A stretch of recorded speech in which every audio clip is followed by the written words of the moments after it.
RSS পেছন দিয়ে ছুরি মেরেছিল স্বাধীনতা সংগ্রামের ছিল না। বাংলার মুখ্যমন্ত্রী আর কত মুর্শিদাবাদ জেলার মানুষের সঙ্গে ধোঁকাধারি করবেন?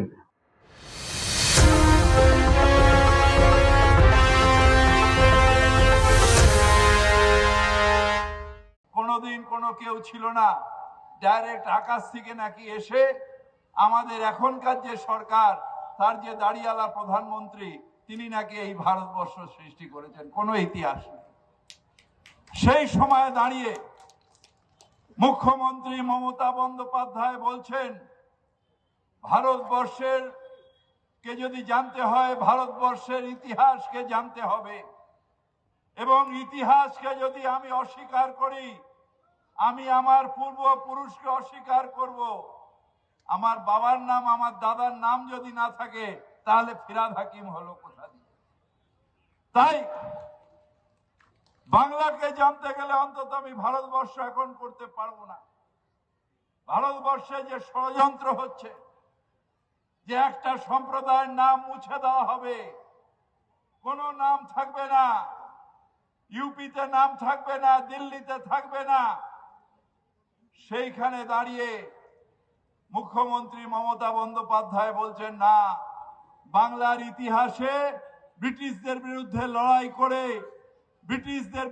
লড়াই করতে করতে তবে স্বাধীনতা হয়েছে, আর এই স্বাধীন ভারতে তবেই প্রধানমন্ত্রী হয়েছেন এখনকার নরেন্দ্র মোদী। যদি বাংলার রক্ত না থাকতো, সিরাজউদ্দৌলা যদি রক্ত না দিয়ে আত্মসমর্পণ করতেন, তাহলে আজও পরাধীন ভারতবর্ষ থাকতো। সেই দিন থেকে লড়াই শুরু হয়েছে। সেই লড়াই কে সম্মান জানাতে ভারতবর্ষের ইতিহাস রাখা দরকার এবং ইতিহাস চর্চা করা দরকার। তাই ইতিহাস চর্চা না করতে পারলে আমরা ভারতবর্ষকে জানতে পারবো না। একদিকে ইতিহাস মুছে দেওয়া হচ্ছে, শুধু সাভারকর সাহেব ছাড়া আর যেন স্বাধীনতা সংগ্রামী ছিল না। ক্ষুদিরাম ছিল না, নজরুল ইসলাম ছিলেন না, আমাদের বড় বড় স্বাধীনতা সংগ্রামী তারা কেউ ছিল না। এক সাভারকর সাহেব ছিলেন, তাছাড়া নাকি ভারতবর্ষ স্বাধীনতা সংগ্রাম ছিল না। বাংলার মুখ্যমন্ত্রী আর কত মুর্শিদাবাদ জেলার মানুষের সঙ্গে ধোঁকাধারি করবেন? বহরমপুর শহরের ঐতিহাসিক কৃষ্ণনাথ কলেজ কিছুদিন আগে, তা প্রায় 8 বছর হয়ে গেল, নাম দিলেন মুর্শিদাবাদ বিশ্ববিদ্যালয়। কারণ বহরমপুরের মানুষ, মুর্শিদাবাদের মানুষ বিশ্ববিদ্যালয় দাবি করেছিল। কৃষ্ণনাথ কলেজের যেমন বিল্ডিং ছিল, ইট কাঠ বালি পাথর যেমন যেমন সাজানো ছিল, সেই পরিকাঠামোটাকেই তিনি নাম বদলে বিশ্ববিদ্যালয় করে দিলেন। দ্বিতীয় এই ভেলকিবাজি, এই জাদুবাজি মুর্শিদাবাদ মানুষ দেখল। যা ছিল কৃষ্ণনাথ কলেজ, বহরমপুর কৃষ্ণনাথ কলেজ, রাতারাতি তা হয়ে গেল মুর্শিদাবাদ বিশ্ববিদ্যালয়। যেমনকার গাছপালা, ইট কাঠ বালি পাথর যেমনকার তেমনই থাকলো, শুধু নামটা পাল্টি দিয়ে দিদি ভেলকিবাজি করে দিলেন।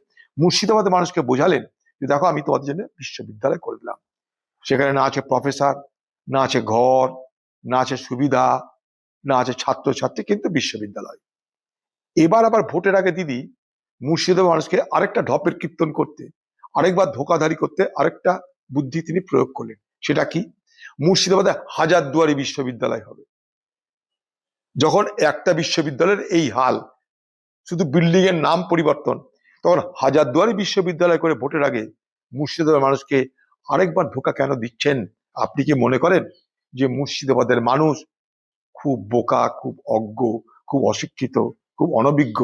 তারা বারবার আপনার এই ধোঁকাধারীর ইঁদুর কলে ধরা পড়বে না।